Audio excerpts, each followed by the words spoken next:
G'day City Skylines fans, we're back this week with another dev diary and feature highlight. This week is on maps and themes. Once again we'll look at the blog, which has got much more detail, but I'll put a link to both the video and the blog below. It is an interesting one this week in terms of for those people who want a clarification on the number of tiles and how big those tiles would be and how big the starting area would be. Things like that have been clarified, which is good.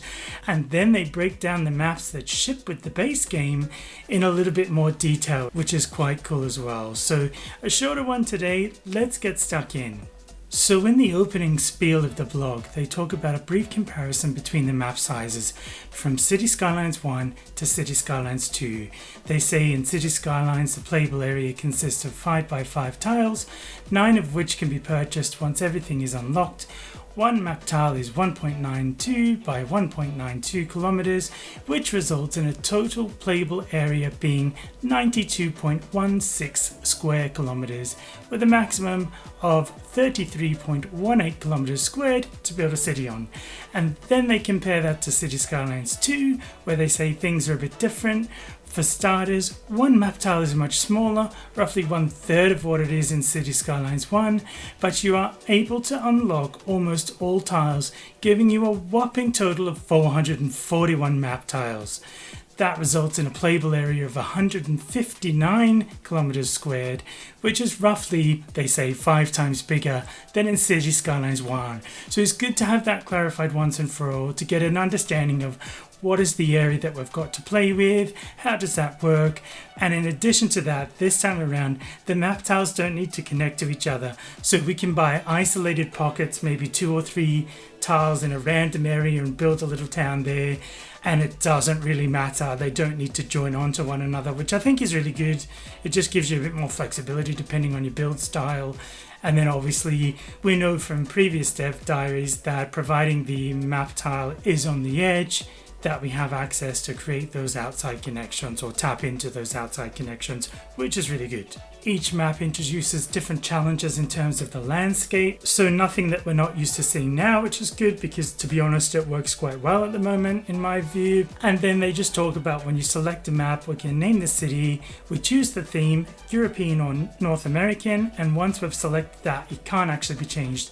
However, once we're playing inside the map, we can place European buildings in an American map and vice versa, so you still have that flexibility there. Climate comes into it, and they talk about that a little bit more heavily this time around, and they do mention that next week is obviously the dev diary that covers that topic, so they don't really go into too much detail, just that climate does impact. So is your city in the northern hemisphere, is it in the southern hemisphere, near the equator or not, things like that.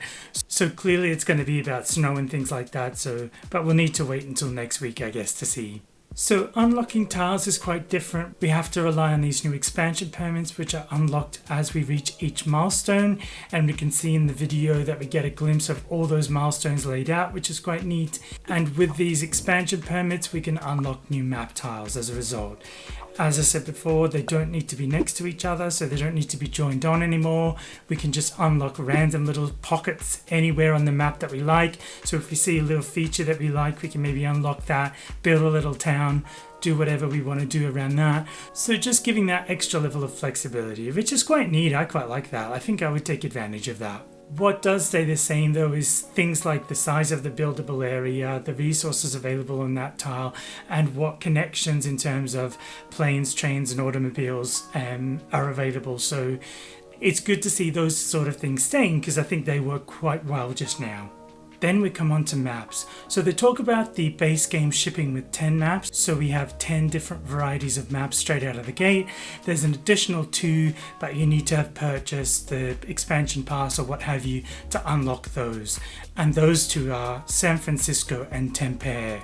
They list a lot of these maps out on the blog and go into a little bit more detail and show some photos. So I'm not going to go through that in this video. I will put a link to the blog below. I do recommend jumping over there and taking a look. There's some great screenshots, some great information there, so you can really get a feel for those 10 maps.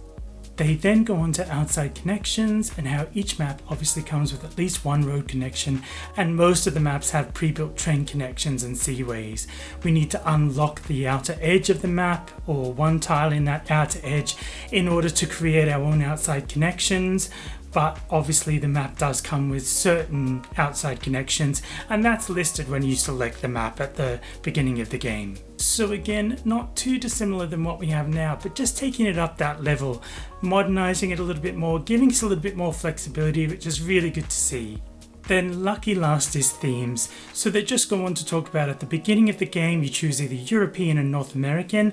That will dictate how the roads look and the roadside props and some of the service vehicles, as we know from previous dev diaries. So it's important you get that right at the start because that can't be changed. But then once you're inside the game, you can put European buildings in a North American map and vice versa if you want to mix it up a little bit, which I think is good. Just gives you that option if you're wanting to build a kind of specific area or what have you. So just having that kind of level of freedom is quite good.